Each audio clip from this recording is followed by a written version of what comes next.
because I wasn't gonna stick around to see who got out of that car. I ran. Hello, everybody.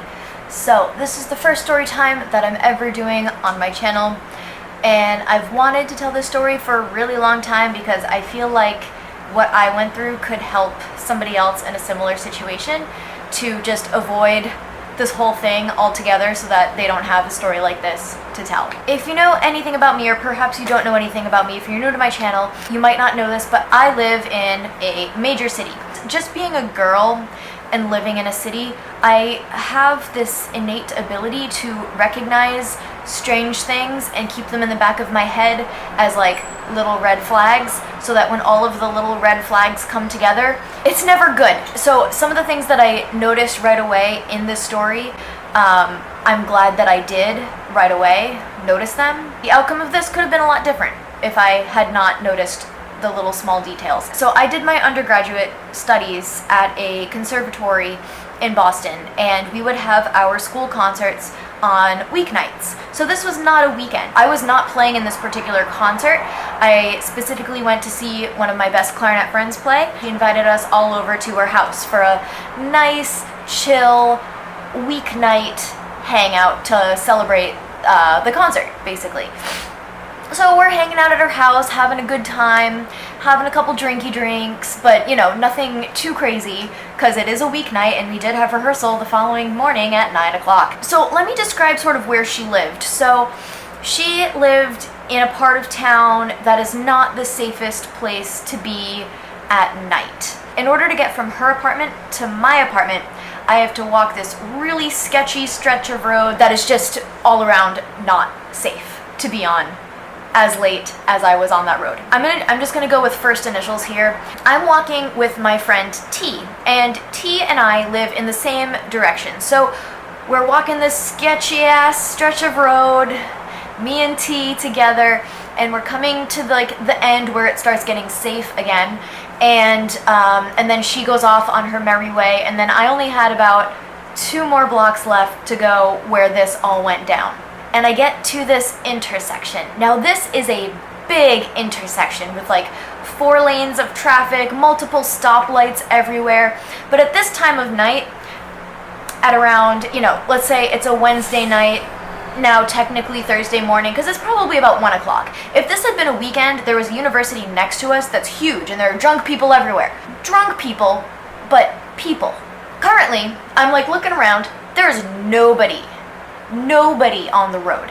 Like, if this went pear-shaped, there's nowhere where I could have run into. The closest 24-hour convenience store was like 2 blocks in the opposite direction. I'm at this intersection and you know, there's a red light. There's 1 car waiting at the red light.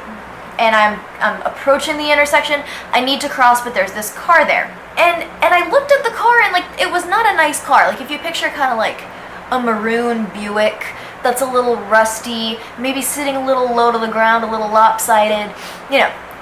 But the windows were completely 100% tinted. I could not see who was driving.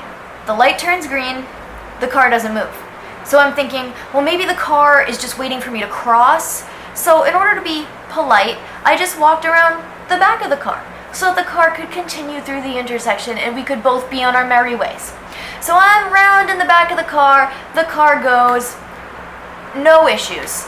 Until I hear this awful, like, metal on pavement scratching sound. And I kind of turn, because I'm like, what the heck is going on? So at the intersection, the car turned right, and I'm continuing on this way. So the car is going the opposite direction that I am at this point. But the side of their car is scraping the sidewalk as it's slowly creeping away from me. And I'm like, that's strange. Tinted windows, strange behavior of the car. So I decided to keep, you know, a little, like, one eye kind of on the car. The reason why the car was scraping the side of the sidewalk was so that it could get as far over to the sidewalk as possible so that it could pull a U-turn. So I see it pull the U-turn, and I'm like, oh no. It's 1 o'clock in the morning. There's nobody out on the street. There's no one I can really call. What am I gonna do? And to make matters worse, I'm about to walk by a concert hall. Now, this is not just any concert hall, it is the biggest concert hall in Boston. The Boston Symphony Orchestra. I'm walking in front of Symphony Hall on my way home. So, because it's a concert hall, the sidewalk is enormous. It's huge because it's got to hold all the people filing out of the concert. And there are these huge lights above me, and so I'm walking. I felt so vulnerable because I'm surrounded by pavement. I've got these big lights on me, basically lighting me up. I'm the only person on this stretch of road, and the car is going my speed, following me on the other side of the road. The road following Symphony Hall that runs parallel behind it is a one-way coming this way. So traffic over here cannot legally go this way. So it's a one-way going this way, and then there's a road, like an offshoot of that's a right, and that's where I lived at the time. I'm less than a block away at this point. Diagonal to my road, kind of goes like this, is a road with tons of student housing. And I think that's where this car thought that I was headed toward, is the area of apartments that's basically all students from neighboring universities, conservatories, etc. At this point, it is very obvious that this car is following me. It's not going very fast. It's going the exact same speed that I am at a walking pace. So I start freaking the out. So I take out my little flip phone, because at the time we all had flip phones, and I call the person who I know is closest in location to me. It's the guy who lives in the apartment below me, a guy that I dated for about 9 months, and we had just broken up. Did he answer my call at 1 o'clock in the morning? No, because we had just broken up. So I left a message, and I was like, hey, so I'm almost home, but I just want to let you know, in case I go missing, that there is a car following me and I am terrified. And I hung up. This car floors it and goes down the diagonal road where all the student housing is. Now, I did not live on this road. I lived boom, boom. He went sort of diagonal because the road that we were on continues straight. So there's an offshoot that goes diagonal, and then there's like the one-way road that leads to my apartment. So I watched this car take off. He stopped at the beginning of the diagonal road. The car pulls over. The car turns off. The lights go out. The driver's side door cracks open. This is when I ran as fast as I could all the way home. I'm running, I'm digging through my purse looking for my keys because my keys are never where they're supposed to be. So I'm digging through my purse looking for my keys, and I'm thinking I'm constantly looking behind me being like, is this guy following me? What am I doing? Is he gonna turn his car around and come the wrong way down a one-way road after me? Is he gonna run after me? I don't know what is going to happen. So I just book it. I am running so freaking fast.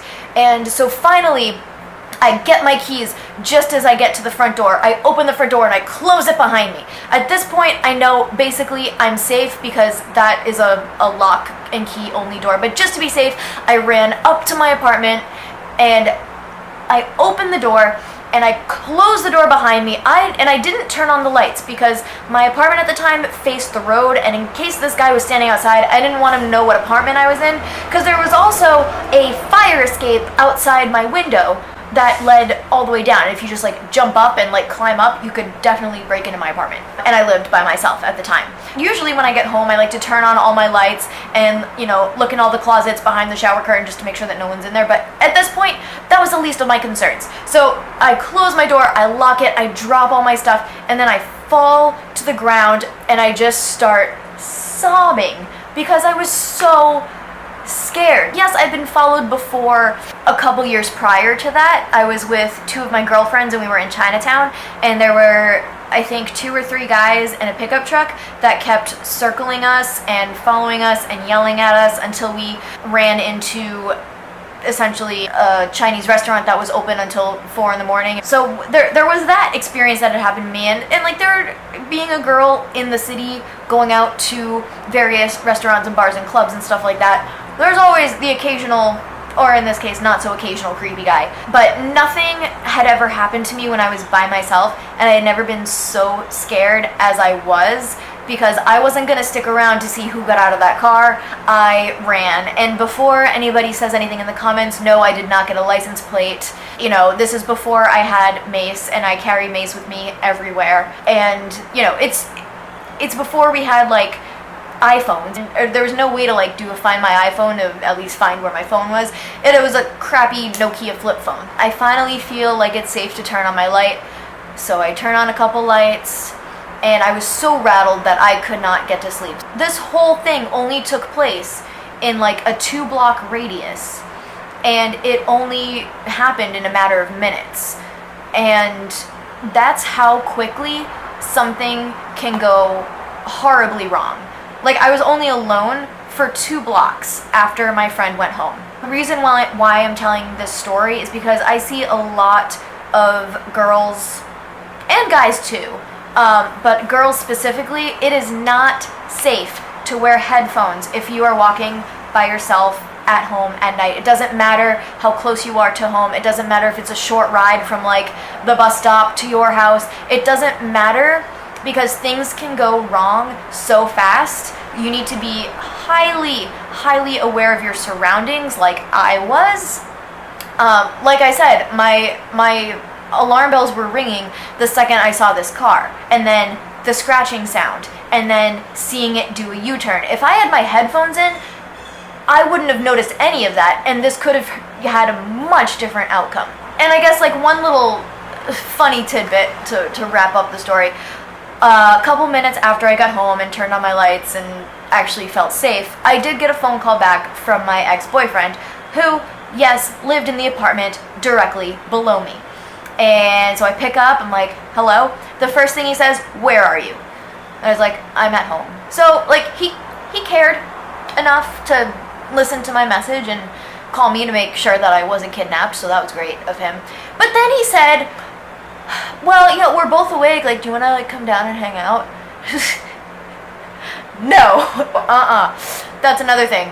Once you break up with someone, don't go back. So many people walk around with, like, their phones like this, and they're just, like, in their phone, and, you know, there's so many ways that we can distract ourselves, but walking around by yourself at night, no matter if it's a safe place or a dangerous place, always be aware of your surroundings. Never let your guard down until you know you are 100% safe in your house.